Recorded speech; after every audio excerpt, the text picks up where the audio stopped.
are now completely discombobulated. They're not stapled. Well, the one wasn't stapled. The one was. No, I don't have. Look, you can't even read this. Is that what I gave you? I think so. Yeah. I give you back the original. Do you have the copies? I gave them to her. Okay. I need your name and position, sir. I need your name and position, sir. No one is going to give you any information. Ma'am, are you stating that you are not obligated to provide me with your identity and status? You know my name. Your employees or your co-workers are not obligated to provide me with their identity, status, and company position, ma'am? Ma'am? Yes? Did you not just hear me? I didn't hear you. I'm sorry. I was trying to get the paperwork together. Okay. Can you wait a moment until I'm finished? No, I'm going to repeat myself. I'm here on the time, ma'am. Hold on. I'm trying to get all these papers together. Oh, it's a simple question. I'm sure you can answer it while you get your papers together. I cannot get them together. I can't answer. This only has 3. Okay. This has 3 counts, and this you didn't make a copy of the last count. So make a copy of the last page and bring it in, and we'll staple them together.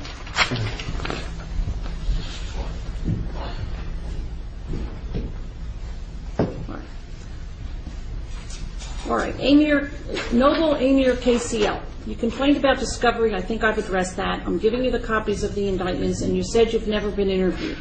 I am sure that Mr. Kiesler can give you now a date for you to be interviewed. Objection, ma'am. I do not require the Office of Public Defense or any attorney at law.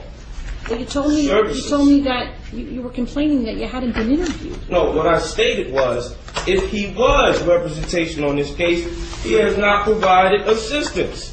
If he was representation for this case, the assistance is ineffective. Well, my understanding is that Judge Smith has required Mr. Kiesler to represent you. Objection. I've addressed this matter with Judge Smith. Judge Smith does not have jurisdiction and could not prove jurisdiction. Therefore, Judge Smith does not have the authority to make any decisions for me.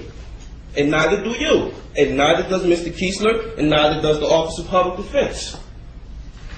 For the record. Now, as I stated, you just told me that you did not hear my question. My question was, I need the information for the people here who are attempting to force business on me. I want his name and position, I want her name and position, and I want his name and position, and I want your nationality. Not to point at me, and I am now going to ask you not to point at anyone else in the courtroom. It is very impolite.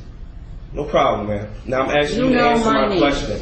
You know my name. That is all you need to know. I don't know your name, ma'am. Judge Laban. That is my name. Your nationality? You have no need to know my nationality. Yes, I do. You are attempting to force business upon me. I need to know your nationality. For the record. And your status. For the record. And anybody else that's working with you. Your questions are unintelligible to me. They're unintelligible? Do you not understand what nationality means, ma'am? Do I need to pull out the dictionary? Which dictionary are you comfortable with using, ma'am? For the record.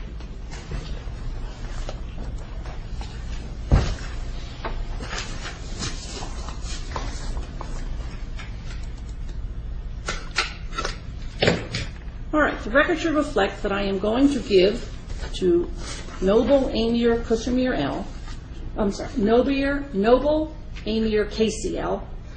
a copy of Indictment 08-07-0727 and Indictment 08-04-0441. Objection, ma'am. Could you state for the record who those indictments are addressed to? Well, stating who you were giving to. Objection. Wait, no. Send that back to her because she needs to repeat. She needs to state for the record. I am handing the papers to Noble Amir KCL.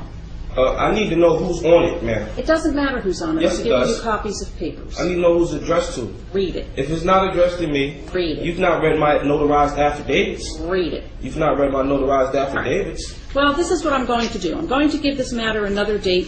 Mr. Kiesler, you can make whatever application you want. Noble Amir KCL, you can make whatever application you want. Hopefully, in the meantime, we will hear from the federal court with regard to the removal application. I'm going to just state for the record that your application to do any further proceedings are denied because you have not proven jurisdiction, neither has the prosecution who was here and present. Prosecution, would you state your proof of claim for the record? Your Honor, would any motion by our office be heard on the next date, or would you set a separate hearing? No, it'll be heard on the next date. Thank you. For the record, your application to proceed to set any hearings is denied. It's not proven jurisdiction.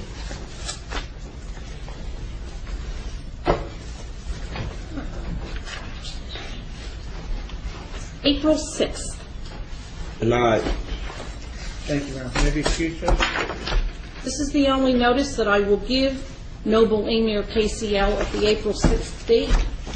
I don't know if anyone sends out, I don't know if Mr. Kiesler's office sends out letters reminding people, but I don't, and simply expect that you will be here on April 6th.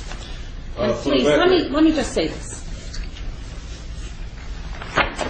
If you want this court to rule with regard to jurisdiction, it is very simple to bring the issue before me. All you need to do is file the appropriate application, a notice of motion. Objection, ma'am. You can file all these other papers, and it's just never going to happen, sir. Objection, ma'am. That's not my problem that you're not upholding the law, ma'am. That's not my problem. That's your problem, ma'am. Because regardless you people understand or not, you've all fired yourselves. So there is no room to set another hearing because you failed to prove jurisdiction in every hearing that we've had. Judge Smith has failed to prove jurisdiction. You failed to prove jurisdiction. Prosecutor Luciano's failed to prove jurisdiction. You people fired yourselves. I'm letting you know that right now you violated your